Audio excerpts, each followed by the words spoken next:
নমস্কার বন্ধুরা, welcome back to my channel. আজ আমি আপনাদের সাথে শেয়ার করব দুর্দান্ত স্বাদের দেশি মুরগির ঝোল রেসিপি।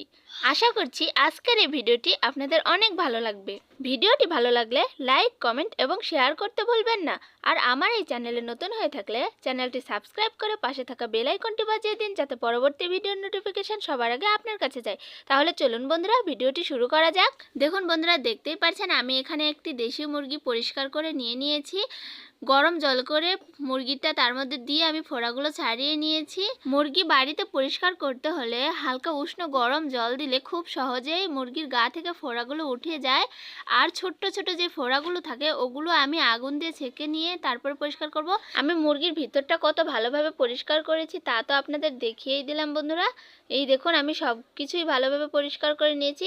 মুরগি ভালোভাবে পরিষ্কার করার পরেও কিন্তু ছোট্ট ছোট্ট লোমের মতো ফোড়া থেকে যায়, ওগুলো আর হাত দিয়ে টানলে ওঠে না। তাই আমি মুরগিটি আগুন দিয়ে কিভাবে পুড়ে নিচ্ছি দেখতেই পাচ্ছেন বন্ধুরা। হালকা করে এইভাবে যদি পুড়ে নেই তাহলে যেই লোমগুলো থাকবে চিকন চিকন, ওই লোমগুলো সবগুলোই পুড়ে যাবে আর পরিষ্কার করতেও সুবিধা হবে। বন্ধুরা, আপনারা চাইলে অন্যভাবে মুরগি পুড়িয়ে নিতে পারেন, যেমন ধরুন খড়ে আগুন ধরে এমনিতেও পুড়িয়ে নিতে পারেন, আবার কাঠ জ্বালিয়েও পুড়িয়ে নিতে পারেন, এভাবে গ্যাসেও পুড়িয়ে নিতে পারেন। কিন্তু মুরগিটা পুড়ে নিলে যে এইভাবে লোমগুলো আমি পরে ছাড়িয়ে নিতে পারবো। দেখুন বন্ধুরা, খুব সহজেই আমি লোমগুলো এভাবে তুলে নিচ্ছি। আমার মুরগি খুব ভালোভাবে পরিষ্কার করা হয়ে গিয়েছে। আমি এখন মাংস ছোট ছোট করে টুকরো করে কেটে পরিষ্কার করে ধুয়ে নেব। দেখুন বন্ধুরা, দেখতেই পাচ্ছেন এটা কিন্তু বাড়ির একেবারে দেশি মুরগি।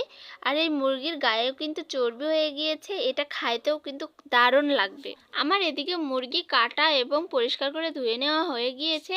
আমি এখন মুরগি রান্না করার জন্য এখানে কি কি নিয়েছি তা আপনাদের দেখিয়ে দিচ্ছি বন্ধুরা। আমি এখানে নিয়েছি 8টা আলু, 5টা পেঁয়াজ, 4টে রসুন ছিলে কোয়া কোয়া করে নিয়েছি, 3 টুকরো আদা আর কিছু কাঁচামরিচ। আমি এখন এখান থেকে কিছু মশলা বেটে নেব এবং কিছু গোটা গোটা রাখবো। আর এখানে আমি নিয়েছি কিছু শুকনো মরিচ, গোটা জিরা, 3টা এলাচ, 4টে দারচিনি, 1টি কালো ফল, 2টো লবঙ্গ আর 3টে তেজপাতা। এই মশলাগুলো থেকে আমি শুকনো মরিচ, জিরা, এলাচ আর দারচিনি একটু বেটে নেব। আর দারচিনি আর 1টি এলাচ গোটাও রাখবো। দেখুন বন্ধুরা, আমি এখানে সব কিছুই ভালোভাবে বেটে পেস্ট করে নিয়েছি। এখানে আমি নিয়েছি জিরে বাটা, আদা বাটা, রসুন বাটা, পেঁয়াজ বাটা, কাঁচা লঙ্কা বাটা, শুকনো লঙ্কা বাটা আর গরম মশলা বাটা। কথাই বলে, যদি হয় মশলা বাটা চন্দন, তবে হয় তরকারি রন্ধন। যে কোনো তরকারি রান্না করার জন্য যদি মশলাগুলো ভালোভাবে বেটে নিতে পারেন তাহলে অসাধারণ স্বাদে তরকারি রান্না করতে পারবেন। দেখুন বন্ধুরা, আমি প্রথমে বলেছিলাম যে কিছু গোটা মশলাও রেখে দেবো ওখান থেকে। আমি এখানে কিছু পেঁয়াজ পাতলা পাতলা চাকা করে কেটে নিয়েছি, কিছু রসুন কোয়া রেখে দিয়েছি, আর এখানে 2টো দারচিনি, 1টি কালো ফল, 1টি এলাচ আর 2টো লবঙ্গ আর তেজপাতা। আর আলুগুলো সুন্দর করে ছিলে 2 ফালা করে কেটে নিয়েছি। বন্ধুরা, অনেকেই আছে দেশি মুরগির চামড়া ছিলে ফেলে দেয়। আসলে দেশি মুরগির চামড়াতেই কিন্তু স্বাদটা থাকে। দেখুন আমি কত সুন্দরভাবে পরিষ্কার করে চামড়া সহ মুরগিটা কেটে নিয়েছি। এখন আমি মাংসগুলো ভালোভাবে ম্যারিনেট করে নেব সবগুলো মশলা দিয়ে। ম্যারিনেট করে নেওয়ার জন্য আমি এখানে প্রথমেই দিয়ে দিচ্ছি লবণ স্বাদ মতো, তারপরে দিয়ে দিচ্ছি হলুদ পরিমাণ মতো। এখন আমি যে মশলাগুলো বেটে রেখেছিলাম সেই মশলাগুলো একে একে সবগুলোই দিয়ে দিচ্ছি। প্রথমে দিলাম পেঁয়াজ বাটা, কাঁচামরিচ বাটা, শুকনো মরিচ বাটা, দিয়ে দিচ্ছি রসুন বাটা, আদা বাটা, জিরে বাটা আর দিচ্ছি গরম মশলা বাটা। এখন দিচ্ছি কিছুটা পরিমাণে সাদা তেল। এর মধ্যে আমার তেল দিয়ে দেওয়া হয়ে গিয়েছে। আমি এখন সব কিছু উপকরণ ভালোভাবে মাংসের সাথে মিশিয়ে নেব এবং ভালোভাবে মাখিয়ে নেব। মাংসগুলো 3 থেকে 4 মিনিটের মতো ভালোভাবে মাখাবেন, যাতে সবগুলো মশলা মাংসের মধ্যে ভালোভাবে ঢুকে যায়। বন্ধুরা, আমার মাংসগুলো ভালোভাবে মাখানো হয়ে গিয়েছে। আমি এখন মাংসগুলো 30 মিনিটের জন্য রেস্টে রাখবো। ম্যারিনেট করা মাংস যত বেশি রেস্টে রাখতে পারবেন মাংসের স্বাদ যেন ততই বেশি হবে। 30 মিনিট হয়ে গিয়েছে বন্ধুরা। আমি এখন 30 মিনিট পর রান্না করার জন্য চুলায় একটি কড়াই বসিয়ে তাতে দিয়ে দিয়েছি কিছুটা সাদা তেল। তেল গরম হয়ে গিয়েছে, দিয়ে দিলাম তেজপাতা, গোটা জিরে, কালো ফল, সাদা এলাচ, দারচিনি এবং লবঙ্গ, রসুন কোয়া ও কেটে রাখা পেঁয়াজ। এখন সবগুলো উপকরণ আমি ভালোভাবে ভাজতে থাকবো হালকা বাদামি রং হয়ে আসা পর্যন্ত। পেঁয়াজগুলোর কালার হালকা করে চেঞ্জ হয়ে গিয়েছে, দেখতেই পাচ্ছেন বন্ধুরা বাদামি রং চলে এসেছে। আমি এখন এর মধ্যে ম্যারিনেট করা মাংসগুলো দিয়ে দেব।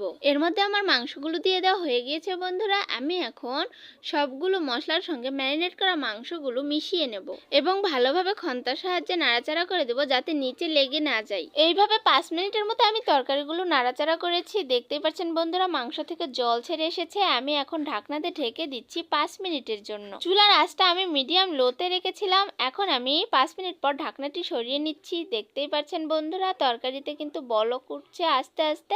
আমি মাংস কষিয়ে নেওয়ার জন্য এক্সট্রা কোনো জল দেব না, তাই আমি চুলার আঁচটা মিডিয়াম লোতে রেখে মাংসগুলো ধীরে ধীরে কষিয়ে নেব। মাংস থেকে যে জল বের হয়েছে আমি এই জল দিয়ে মাংসগুলো কষিয়ে নেব আস্তে আস্তে জাল দিয়ে। এইভাবে নাড়াচাড়া করে দিয়ে আমি আবারও ঢাকনাতে ঢেকে দেব 5 মিনিটের জন্য। মাংস আমি যত ভালোভাবে কষিয়ে নেব আমার মাংসগুলো কিন্তু ততই স্বাদ বাড়বে। দেখতে পাচ্ছেন বন্ধুরা আমি আবারও ঢাকনাতে ঢেকে দিয়েছিলাম 5 মিনিটের জন্য। ঢাকনা সরিয়ে আমি আবারও খন্তা দিয়ে ভালোভাবে নাড়াচাড়া করে দিচ্ছি। এমনিতেই দেশি মুরগি তো, দেশি মুরগি সিদ্ধ হতে একটু টাইম লাগে বন্ধুরা, তাই আমি সময় ধরে মুরগির মাংসগুলো ভালোভাবে কষিয়ে নেব এরকমভাবে ঢেকে ঢেকে দিয়ে। বন্ধুরা মুরগির মাংস কিন্তু আমার অর্ধেক সিদ্ধ হয়ে গিয়েছে। এখন আমি এর মধ্যে কেটে রাখা আলুগুলো দিয়ে দিচ্ছি। আমি আলুগুলো আগে থেকে ভেজে রাখিনি, কারণ ভাজার থেকে এমনি দিলেই মাংস বেশি স্বাদ হয়। আলুগুলো দিয়ে দেওয়ার পরে আমি আলুর উপরে দিয়ে দিলাম মরিচ গুঁড়ো, হলুদ গুঁড়ো আর লবণ, আর দিয়ে দিচ্ছি কিছুটা সাদা তেল। এখন আমি সবগুলো আবারও মাংসের সঙ্গে ভালোভাবে মিশিয়ে নেব। মাংসগুলো আমার ভালোভাবে মেশানো হয়ে গিয়েছে। আমি এখন আবারও ঢাকনাতে ঢেকে দিচ্ছি যাতে আলুগুলো হালকা করে সিদ্ধ হয়ে যায়। 3 থেকে 4 মিনিট পর আমি ঢাকনাটি সরিয়ে নিচ্ছি। দেখুন বন্ধুরা দেখতেই পাচ্ছেন আমি কিন্তু শুরু থেকে মিডিয়াম লো আছে মাংসগুলো কষিয়ে নিচ্ছি, তাই সুন্দরভাবে কালারও চলে এসেছে মাংসতে আর ভালোভাবে আমার মাংসগুলো কষিয়েও নেওয়া হয়ে গিয়েছে। আমি যদি শুরু থেকে আলুগুলো দিয়ে দিতাম মাংসের সঙ্গে তাহলে কিন্তু আলুগুলো গলে যেত, আমি মাংসগুলো ভালোভাবে আর কষিয়ে নিতে পারতাম না। আমার মাংসগুলো কষানো হয়ে গিয়েছে। আমি এখন মাংসগুলো একটি পাতিলের মধ্যে ঢেলে দিলাম। এখন দিয়ে দিব ওই পাতিলে কিছুটা জল। আমি জল গরম করে তারপরে দিয়ে দিব পাতিলে, তাই আমি ওই কড়াইয়ে কিছুটা জল দিয়ে দিলাম। এখন জলটা হালকা করে গরম করে বলক তুলে তারপরে দিয়ে দিব তরকারির মধ্যে ঝোল। দেখতে পাচ্ছেন বন্ধুরা জলে ভালোভাবে বলক চলে এসেছে। আমি এখন অন্য একটি চুলায় পাতিলটি বসিয়ে দিয়েছিলাম। এখন দিয়ে দিলাম তরকারিতে পরিমাণ মতো ঝোলের জল, কারণ আমি দেশি মুরগির এটা ঝোল রান্না করব, তাই আমি একটু জলটা বেশি দিয়ে দিচ্ছি। তরকারিতে আমার ঝোলের জল দিয়ে দেওয়া হয়ে গিয়েছে। আমি আবারও ঢেকে দিয়েছিলাম 5 মিনিটের জন্য। তারপরে আমি আবারও ঢাকনাটি সরিয়ে নিচ্ছি এবং খন্তা দিয়ে ভালোভাবে তরকারিগুলো নাড়াচাড়া করে দিচ্ছি। দেখতে পাচ্ছেন বন্ধুরা আমি মিডিয়াম লো আছে তরকারিটা রান্না করছি, কারণ তরকারিতে যদি আমি জোরে জাল দেই তাহলে তরকারির কালারটা নষ্ট হয়ে যাবে। আমি যত আস্তে আস্তে জাল দিয়ে তরকারিটা রান্না করতে পারবো তরকারির কালারটা কিন্তু ততই সুন্দর হবে। বন্ধুরা এই দেশি মুরগির ঝোলটা যে এত স্বাদ কি বলবো আপনাদের। আপনারা কখনো যদি দেশি মুরগি বাড়িতে আনেন তাহলে অবশ্যই এভাবে দেশি মুরগির ঝোল রান্না করে খাবেন। আশা করছি অনেক ভালো লাগবে আর শরীরে রক্তও হবে। বন্ধুরা ভিডিওটি কেমন লাগলো তা অবশ্যই কমেন্টে জানাবেন। আর এই রকমই নিত্য নতুন ভিডিও পেতে আমার এই চ্যানেলটি সাবস্ক্রাইব করে আমার এই চ্যানেলটির পাশেই থাকার অনুরোধ রইল। বন্ধুরা আপনাদের সাথে কথা বলতে বলতে আমার কিন্তু তরকারিটা হয়ে গেছে। আমি তরকারিতে ঝোল দিয়ে দেওয়ার পরে 20 মিনিটের মতো ঢেকে ঢেকে রান্না করে নিয়েছি। দেখুন বন্ধুরা আমি এখন তরকারি সার্ভ করব। কতটা সুন্দর আর কতটা লোভনীয় হয়েছে রেসিপিটা। আশা করছি আপনারাও চেষ্টা করলে এভাবে রান্না করতে পারবেন আর খুবই মজাদার হবে। বন্ধুরা দেখা হবে এইরকমই নিত্য নতুন কোনো রেসিপি নিয়ে পরবর্তী ভিডিওতে। ততক্ষণ পর্যন্ত ভালো থাকুন, সুস্থ থাকুন। টাটা বন্ধুরা।